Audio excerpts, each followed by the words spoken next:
दोस्तों आज की सबसे पहली और बड़ी खबर। साइबर क्राइम हब बना जामताड़ा। झारखंड में संताल परगना के आदिवासी इलाका जामताड़ा को साइबर क्राइम हब के रूप में पहचान मिली है। यहाँ बैंक प्रबंधकों के रूप में धोखेबाजों द्वारा किए गए आधे से अधिक क्राइम इसी शहर से सामने आए हैं। सैकड़ों स्थानीय युवाओं को साइबर क्राइम में विशेषज्ञता प्राप्त है। उनके हाथों में वेब कनेक्टेड मोबाइल फोन का हथियार है। जारी हुआ झारखंड बोर्ड 8वीं का रिजल्ट। झारखंड एकेडमिक काउंसिल यानी जैक की ओर से कक्षा 8वीं का रिजल्ट जारी हो गया है। छात्र जो इस साल बोर्ड परीक्षा में शामिल हुए थे वो झारखंड बोर्ड की ऑफिशियल वेबसाइट jack.jharkhand.gov.in या jackresults.com पर जाकर अपना रिजल्ट देख सकते हैं। बता दें कि इस साल कक्षा 8वीं का पास प्रतिशत 90.33% रहा है। लातेहार में हाथियों को बचाने के लिए रोकी गई ट्रेन, टला बड़ा हादसा। झारखंड के लातेहार में पलामू टाइगर रिजर्व एरिया में हाथियों को बचाने के लिए शक्तिपुंज एक्सप्रेस को इमरजेंसी ब्रेक लगाकर रोकना पड़ा।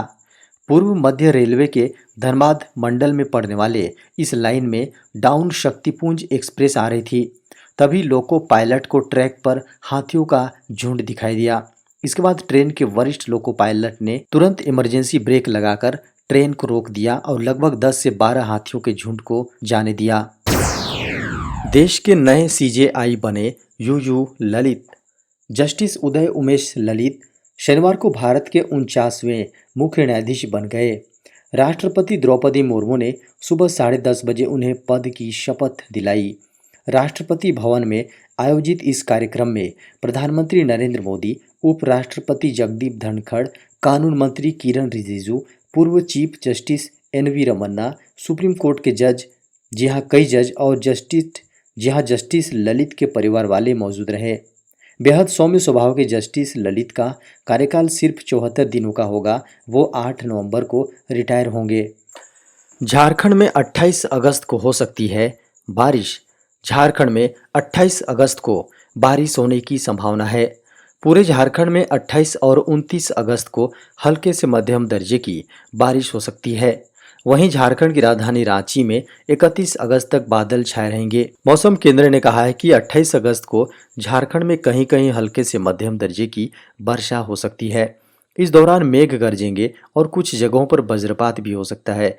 ऐसे में लोगों को सावधान रहने के लिए कहा गया है। किसानों को सलाह दी गई है कि मौसम सामान्य होने पर ही खेतों में जाएं। ई श्रम पोर्टल पर रजिस्ट्रेशन में यूपी सबसे आगे। ई श्रम पोर्टल पर पंजीयन के मामले में उत्तर प्रदेश सभी राज्यों से आगे है। उत्तराखंड, बिहार, झारखंड, हिमाचल प्रदेश जैसे राज्य रजिस्ट्रेशन के मामले में पहले 9 राज्यों में शामिल हैं। सिर्फ 9 राज्य ही अपना 80% लक्ष्य हासिल कर पाए हैं। असंगठित श्रमिकों को सामाजिक सुरक्षा एवं अन्य सुविधाएं उपलब्ध कराने के उद्देश्य से श्रम मंत्रालय की ओर से ई श्रम पोर्टल की शुरुआत की गई है। श्रम मंत्रालय का मानना है कि देश भर में 38 करोड़ से अधिक असंगठित श्रमिक हैं। इसलिए ई श्रम पोर्टल पर 38.37 करोड़ श्रमिकों के पंजीयन का लक्ष्य रखा गया है। इस लक्ष्य को हासिल करने के लिए सभी राज्यों को श्रमिकों के पंजीयन को लेकर अलग अलग लक्ष्य तय किए गए हैं। इस कंपनी ने भारत में बंद किया अपना किराना का कारोबार। घरेलू सोशल कॉमर्स कंपनी मीशो ने कथित तौर पर भारत में अपना किराना कारोबार बंद कर दिया है। मीशो सुपर स्टोर के बंद होने के बाद लगभग 300 मीशो कर्मचारियों की नौकरी चली गई है। मीडिया के खबरों के अनुसार कंपनी ने अपने किराना कारोबार को भारत के 90% से अधिक शहरों नागपुर और मैसूर को छोड़कर में बंद कर दिया गया है। इसके चलते कई लोगों की नौकरी चली गई है। सोशल कॉमर्स प्लेटफॉर्म ने पहले महामारी की पहली लहर में 200 से अधिक कर्मचारियों की छंटनी की थी। इंक 42 की रिपोर्ट्स के अनुसार ज़्यादातर शहरों में परिचालन बंद करने के स्टार्टअप के फैसले के पीछे कम रेवेन्यू और लिक्विडिटी की कमी है। मीशो सुपरस्टोर 6 राज्यों कर्नाटक, तेलंगाना, आंध्र प्रदेश, गुजरात, मध्य प्रदेश और महाराष्ट्र में चालू था। कैश कांड में कांग्रेस के निलंबित विधायकों को स्पीकर का नोटिस। झारखंड में चल रहे सियासी उठापटक के बीच कांग्रेस ने कैश कांड में शामिल 3 निलंबित विधायक इरफान अंसारी, नमन विकसल कोंगाड़ी और राजेश कच्छप पर पार्टी विरोधी कार्य में शामिल होने का आरोप लगाते हुए स्पीकर के ट्रिब्यूनल में शिकायत की गई है। स्पीकर की ओर से उन्हें नोटिस जारी किया जा चुका है। खबरों को माने तो स्पीकर के ट्रिब्यूनल ने तीनों विधायकों को नोटिस जारी कर दिया है। उन्हें 1 सितंबर तक पक्ष रखने को कहा गया है। जमानत मिलने के बाद तीनों विधायक कोलकाता में हैं। बड़ी खबर है, अब सितंबर के पहले सप्ताह में मानसून के वापसी की संभावना।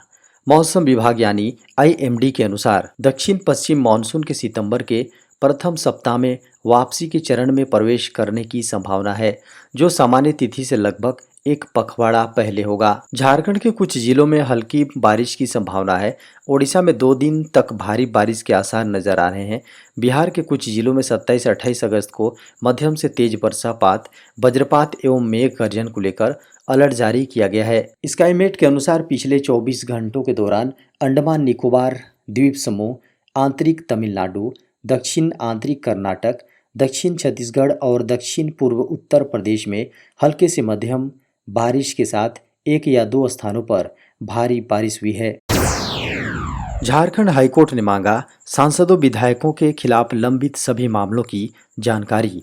झारखंड हाईकोर्ट ने शुक्रवार को सांसदों एवं विधायकों के खिलाफ झारखंड की विभिन्न अदालतों में लंबित मामलों की पूरी जानकारी सरकार और सीबीआई को सौंपने को कहा है। पीठ ने झारखंड अगेंस्ट करप्शन की ओर से दायर एक जनहित याचिका पर सुनवाई करते हुए यह निर्देश दिए।